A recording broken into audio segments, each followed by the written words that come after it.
Ada gaji pegawai perubatan di klinik swasta lagi tinggi daripada gaji saya. Bila kau dengar tu macam mana? Sakit hati tu tak? Doktor nak tahulah doktor kan, berapa gaji seorang doktor di hospital swasta doktor?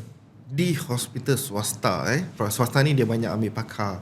Kalau pegawai perubatan, kalau contoh di hospital, last saya tengok payslip saya punya MO 5,300. Ini kerajaan. Di swasta double.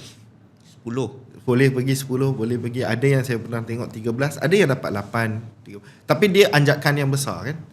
Kalau pakar pakar, gaji saya sebagai pakar bedah otak ni baru sampai 5 angka tu, bukan 5 angka nak ujung lah, dalam belas ribu, 11, 12 ribu.